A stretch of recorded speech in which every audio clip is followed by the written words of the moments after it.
자, 실전 1회 고전 산문입니다. 신생장 페이지 277페이지입니다.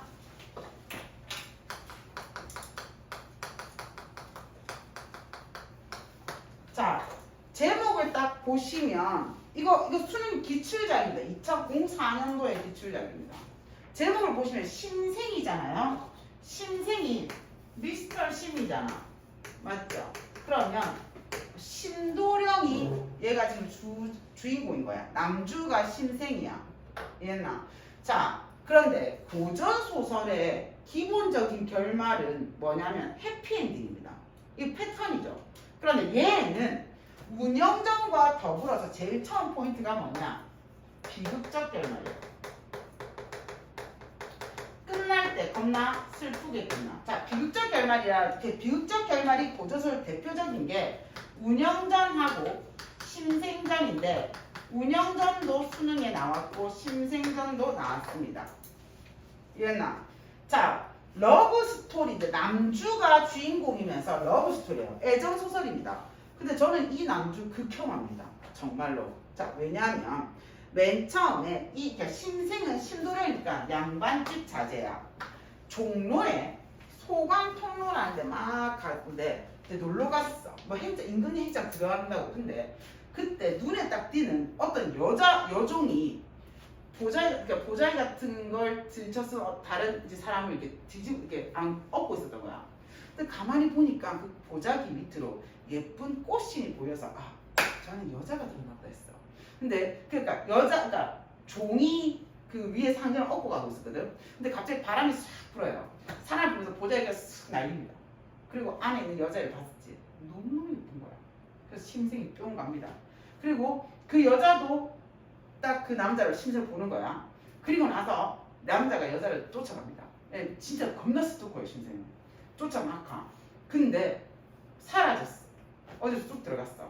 그랬더니 지나가는 어떤 할머니가 노파입니다. 정보 제공자예요. 노파가 저 집이 중인집인데 저 집에 여자아이가 한 명 있고 저 여자아이가 사는 곳이 저쪽 방이야 라고 가르쳐준 겁니다. 이해했나? 자, 그런데 얘는 뭐라 했어? 사대부라고 했지. 아까 뭐라 했지? 중인이야. 그 집을 따라가 보니까 석회질 벽으로 돼 있어요. 석회질 발라놨다는 건 그 당시에 돈이 좀 있었다는 겁니다. 중인인데 뭐한 집안하고 부유한 계층 집안하고 양반집 자제야. 이 남자가 매일같이 이 집 담을 옵니다. 그래갖고 집에다 뭐라 얘기하냐니까 엄마 앞단 학원 간다고 나오는 거야. 나와서 담을 넘어서 매일 밤 소녀집에 가. 담 밑에 기다려. 그래서 좀 소름 돋죠. 여자 안에서 알고 있어요. 알고 있는데 그런데 바로 자기 방에 들어오라 못하잖아. 그래서 며칠인가 20일째 되던 날 20일 동안 매일 와. 이 남자가 스토커입니다.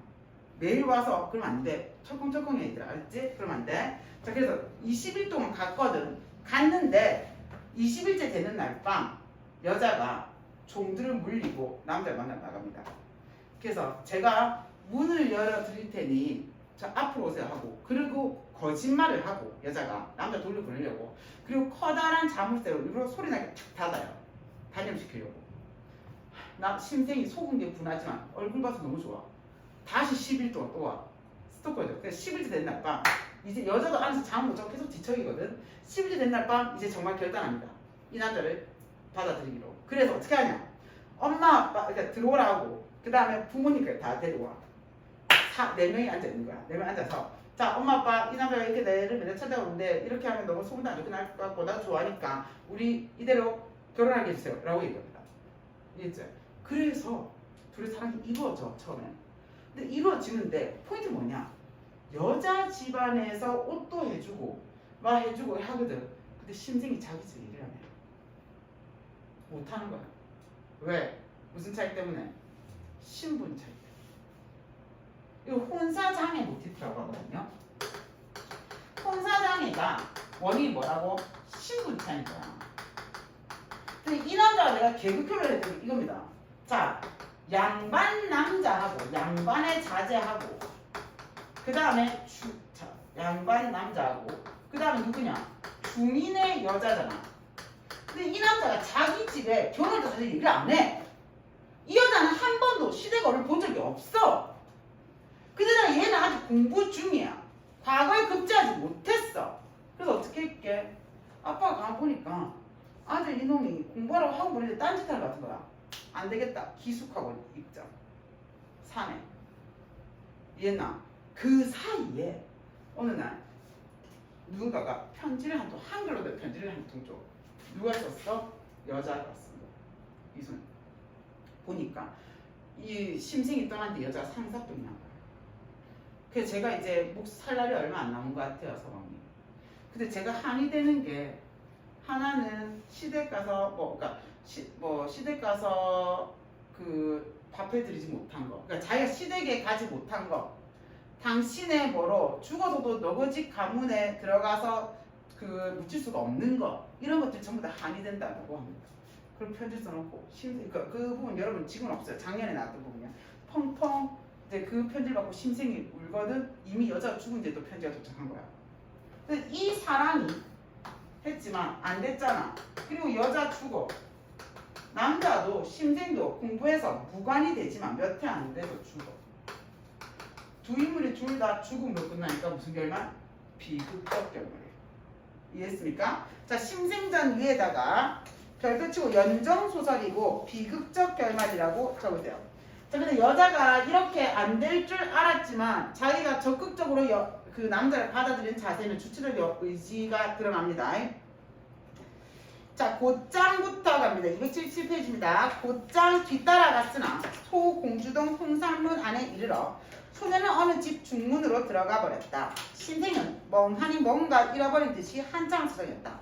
그러다가 이웃의 한 노파 밑줄 치세요. 자, 이 노파가 정보 제공자, 정보 전달자입니다. 이 노파가 정보 제공자, 정보 전달자입니다. 만나 소녀의 사정을 자세히 들을 수 있었다. 노파의 말에 의하면 그 집은 호주에서 회계를 맡아보다 퇴직한, 자, 형광펜 드세요. 중인의 집 형광펜. 딸 하나가 있는데 나이가 출발한다. 딸 하나가 있는데 나이가 17살에 아직 시집가지 않았다는 것 밑줄 치세요. 누구 정보야? 여인에 대한 정보죠. 여인에 대한 정보를 제공해 줍니다. 소녀가 거처하는 방을 묻자 노파가 손가락으로 가리키며 말했습니다. 이쪽 골목길로 쭉 들어가면 회칠한 담장, 여기 밑줄 치세요. 회칠이 석회칠을 한 거래. 석회를 바른 거거든. 여인 집안의 경제적인 풍요, 능력 이런 걸 뜻합니다. 여인 집안의 경제적인 풍요, 능력을 뜻합니다. 나오고 담장 아래 보면 격방이 하나 있을 거예요. 거기가 바로 그 처녀가 귀가하는 방이라고.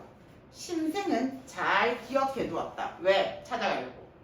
그러나 저녁이 되자 심생은 집에 이렇게 거짓말했다. 같이 공부하는 아무개가 밤을 함께 보내고자 해서 오늘 밤 가봐야겠어. 제가 이거 느꼈어요. 정말 예나 지금이나 변명은 똑같습니다. 그렇지 않습니까, 여러분? 자, 마침내 인정이 되자 밑줄 쳐. 인정이 시간이 그 통행금지 시간이거든요. 그러면 사람들이 전혀 다니지 않는 남들 모르게, 사람들 모르게 이런 뜻입니다. 아무도 모르게 비밀스럽게 심생은 소녀의 집 담장을 넘어 들어갔다. 엷은 노란색 달이 막 떠오르고 있었다. 창밖에 꽃나무들이 꽤나 아담하였고 등불은 창호지를 환히 비치고 있었다. 심생은 벽에 등을 기댄 채 처마에 의지하고 앉아 숨죽이고 때를 기다렸습니다. 방 안에는 여종 두 사람이 있었고 소녀는 소리를 낮추어 꾀꼬리가 지저귀듯이 한글 소설을 읽고 있었어요. 밤 12시쯤 되자 여종들은 이미 깊이 잠들었고 소녀는 그제야 등불을 불어 끄고 잠자리에 들었다. 그러나 한참 동안 출발하세요. 한참 동안 잠을 이루지 못한 게 전전반 즉 누군가를 생각하는 성 싶었다. 밑줄 쳐. 자, 소녀도 누구를 생각하는 겁니까? 심생을 생각하는 거죠.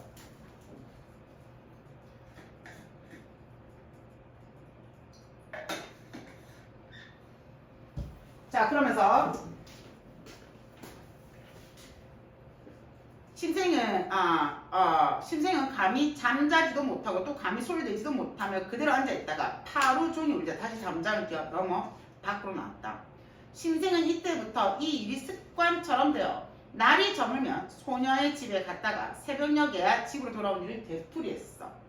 20일 동안이나 출발라 20일 동안 이렇게 하고도 여전히 게으름 부리는 일이 없었다. 심생이 진심 느껴지죠? 자, 소녀는 초저녁에 소설을 읽거나 바느질을 하다가 한밤중이 되면 등불을 끄고 그대로 잠들기도 하고 혹 번뇌하며 잠을 이루지 못하기도 했습니다. 심생이 그러한 지 6, 7일째 되는 날 소녀는 문득 몸이 좋지 않다며 저녁 8시 무렵에 누웠어. 소녀는 출발한다. 소녀는 자주 손으로 벽을 치며 길고 짧은 한숨을 내쉬었는데 소녀의 내적 갈등입니다. 심생을 받아들이고 싶지만 받아들일 수 없는 처지. 심생에 대한 마음이 커져가는 자신에 대한 내적 갈등이죠. 그 소리가 창밖까지 들렸어요. 이런 일은 날이 갈수록 심해졌다. 다른 말로 하면 내적 갈등이 뭐였다? 심화된 겁니다. 20일째 밤이었습니다. 소녀는 호련 대청마루 뒤로부터 벽을 따라 돌아나와 심생이 앉아있는 자리에 나타났어. 심생은 캄캄한 어둠 속에서 불쑥 일어나 소녀를 붙잡았다. 소녀는 출발라. 소녀는 조금 더 놀라지 않으며 소리를 낮춰 이렇게 말했다. 자, 이미 알고 있었던 것 같지 않습니까?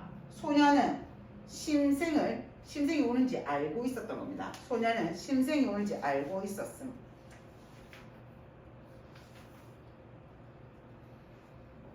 자, 낭군은 소강통에서 만났던 그분 맞죠? 저는 처음부터 낭군이 와 계신 걸 알고 있었어요. 벌써 20날째 밤이군요. 이 손 좀 놓으셔요. 제가 소리를 지르면 여기서 나갈 수 없을 거예요. 제 말대로 하시면 출발라. 제 말대로 하시면 저쪽 뒷문을 열고 낭군을 맞이할게요. 어서 제 말대로 하세요. 자, 이거는 심생을 단념시키기 위한 거짓말입니다. 심생을 단념시키기 위한 거짓말입니다. 심생이 이 말을 믿고 물러서서 기다렸어. 소녀는 다시 벽을 따라 빙 돌아 방으로 들어가더니 여종을 불러 말했어. 어머니께 가서 자 주석으로 네모칩니다. 주석으로 만든 큰 자물쇠 네모치세요. 좀 가져오너라. 밤이 너무 깜깜해서 누가 들어올까봐 무섭구나. 여종이 내당으로 가더니 얼마 안 있어 자물쇠를 가지고 왔어요. 소녀는 심생과 약속했던 뒷문으로 가자 자물쇠를 걸고는 손수 열쇠로 자 네모쳐 딸까닥 소리를 내며 네모쳐. 자, 두 개 연결해. 역시 심생을 뭐 하려고? 단념시키기 위한 겁니다. 넘길게요. 그러고는 즉시 방으로 돌아가 등불을 껐어. 아무 비척도 되지 않고 깊이 잠든 채 있지만 실은 출발라.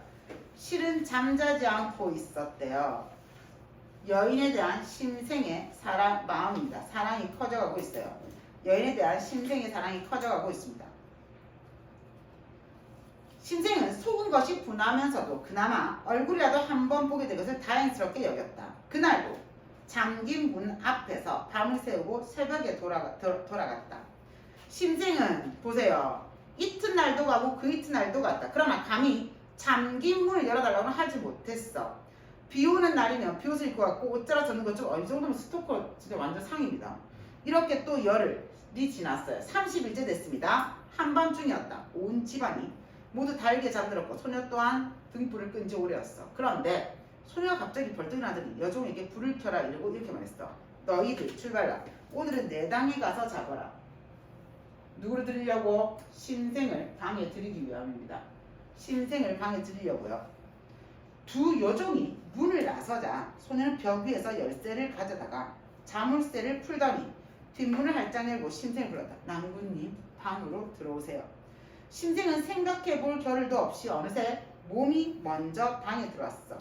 소녀가 다시 문을 잠그고 심생에게 말했어요. 잠시만 앉아 계세요. 마침내 자 출발라. 내당으로 가더니 부모님을 모시고 왔어요. 누구와의 관계를? 심생과의 관계를 허락받고 알리기 위해서입니다. 자, 그러면서 이제 소녀의 부모는 깜짝 놀랐고 소녀가 말했습니다. 그러면서 소녀의 대사 하나, 둘, 셋, 넷, 5줄 왼쪽에서 묶어보세요. 자, 5줄 안에 그동안에 엄마 아빠는 전혀 몰랐잖아. 그러면 그동안 무슨 일 있었는데 엄마 아빠한테 얘기해줘야 되겠지. 사건의 요약적 제시가 나옵니다. 그럼 뭐라고 돼 있냐면 갈게요. 놀라지 마시고 제 말을 들어보셔요. 제 나이 17, 고1이네요. 그동안 문 밖에 나가본 적이 없죠. 그러다가 지난달 처음으로 집을 나서서 임금님의 행차를 구경하고 돌아오던 길이었어요. 소강통교 밑줄 칩니다. 소강통교에 이르렀을 때 불어온 바람에 보자기가 거쳐 올려가 밑줄 쳐. 자, 이게 두 사람이 뭐한 계기? 만남의 계기죠.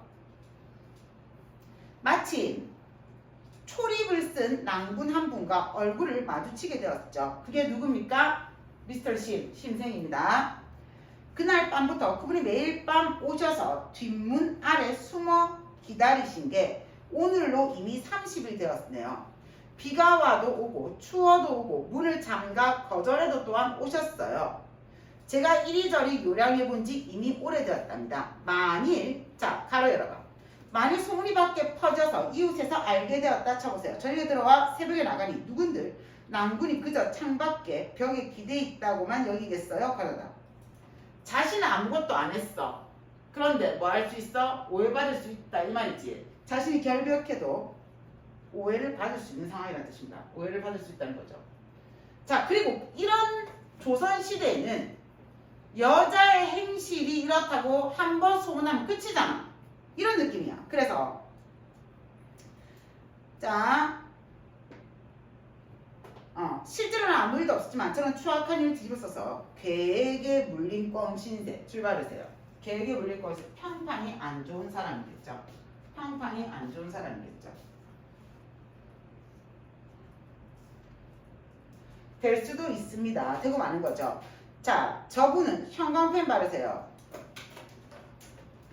자, 저분은 사대부 가문의 낭군으로 광펜 발라. 자, 먼저 바로 갈게. 네 줄 내려가세요. 저로 말할 것 같으면 중인 집안의 처녀에 지나지 않아요. 자, 이 소설의 가장 중요한 게 혼사장애가 서로 반대하실 거예요. 신분 차이로 인해서 혼사장애 모티프가 나옵니다. 모든 갈등의 원인이 두 개 묶으셔야 돼요. 남자와 여자의 뭐가 달라서? 신분이 달라서기 때문입니다. 자, 다시 올라갑니다. 저분은 사대부 가문의 낭군으로 한참 나이에 혈기를 진정하지 못하고 벌과 나비가 꽃을 탐하는 것. 자, 꽃이 여자지. 벌과 나비는 여자를 쫓아내는 남자일 거 아니야. 자, 꽃을 탐하는 것만 알아서 바람과 이슬을 맞는 그러니까 노숙하면서 밤에 있는 거, 밤에 밖에서 있는 거를 돌아보지 않으니 얼마 못 가 병들지 않겠어요. 병들면 출발라. 병들면 필신하지 못할 테니 그래야 된다면 제가 죽인 건 아니죠. 결국 제가 죽인 셈이 되죠. 밑줄죠. 그 소녀가 제일 걱정하는 게 뭐게? 이생이 저렇게 맨날 밤에 밖에 있다가 아플까봐 이 말이야. 맞죠? 자, 이생이란다. 심생에 대한 걱정이죠. 자, 상대방을 걱정하면 상대방을 뭐 한다는 뜻이야? 좋아한다는 뜻이야. 남들이 알지 못하더라도 언젠가는 이에 대한 안갚음을 당하고 말 거예요. 게다가 저로 말할 것 같으면 중인 집안의 처녀에 지나지 않아요. 전 미천한 신분이에요. 이 뜻입니다. 절세의 미모를 가진 것도 아니요. 물고기가 숨고 꽃이 불어할 만큼 아름다운 얼굴도 알잖아요. 얼굴 그렇게 예쁜 건 아니네요. 뭐 이렇게 했는데 예쁘겠죠. 예쁘니까 천녀를 반했겠지. 번호 따인 거랑 똑같잖아요. 요즘 치면. 그렇구만 낭군은 못난 솔개를 보고 송골매라 여기고 자 못난 솔개가 여자죠. 맞죠? 송골매는 자기를 예쁘게 받았다는 뜻이야. 이처럼 제게 지극정성을 다하시니 이런데도 낭군을 따르지 않는다면 하늘이 저를 미워하고 복이 제게 오지 않을 게 분명해요. 제 뜻은 자 여기 형광펜 제 뜻은 결정되었어요. 자, 이 여자가 자신의 의지대로 남자를 초이스하잖아. 맞지? 사랑을 택하는 데 있어서 자기가 셀프로 자기 의지대로 하니까 얘는 엄청나게 주체적이고 적극적인 여인이다.